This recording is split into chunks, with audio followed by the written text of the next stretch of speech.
aming Diyos na manadakila sa lahat, maraming salamat po sa hapong ito, sa pagpapatuloy po ng aming afternoon worship sa iyo, Panginoon. Pagpalagi po ang bawat isa, maging ang mga tao po na gagamitin mo sa pulpito ng ito, Panginoon, especially ang aming pastor. Tinatas naman yung dakilang pangalan, sa pangalan ng Jesus. Amen. Amen. Magandang nga sa atin lahat na yung magagawin lang. Patay natin natin the blood. Wash away my sin. First stanza, ready? Sing.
Ayan, amen mas. Maraming salamat po sa masayang awitin para sa ating Panginoon. Kaya ngayon naman po, dako po tayo sa ating announcement. So as usual naman po, katulad po ng sinabi natin kanina umaga, so every Wednesday po, meron po tayong prayer meeting. So sa mga bisita po, lahat po tayo ay invited sa lahat po ng church activities, okay? Sa mga church schedule.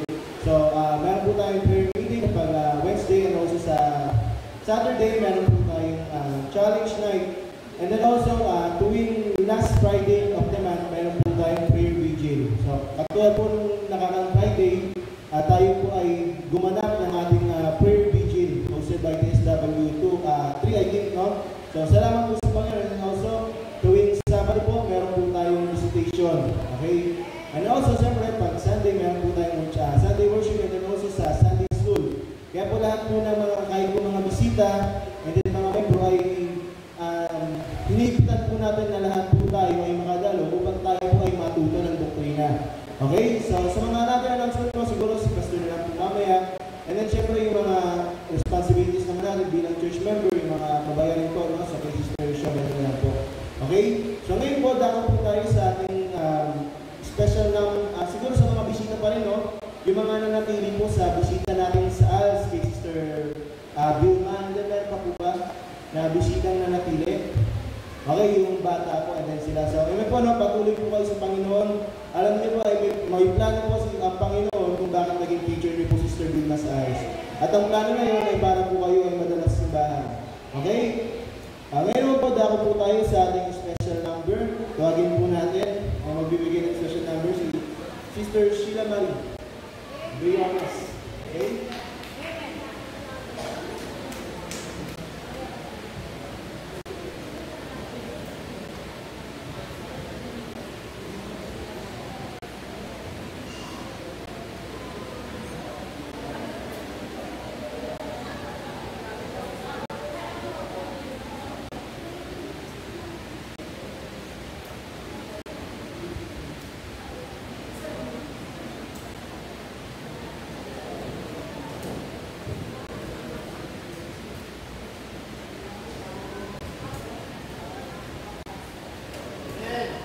Tayong mga Kristiyano, marami pa rin tayong pagdadaanan sa buhay. Ngunit, sa biyaya ng Panginoon, makakaya natin at malalagpasan kasama ang ating Panginoon. Ang aking naawitin, awit ng paghingi.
Okay, tawagin naman po natin ang magbibigay ng ikalawang special number. Ang Sister Tess, Sister Gertie, Sister Arjen, and then also Sister Natin.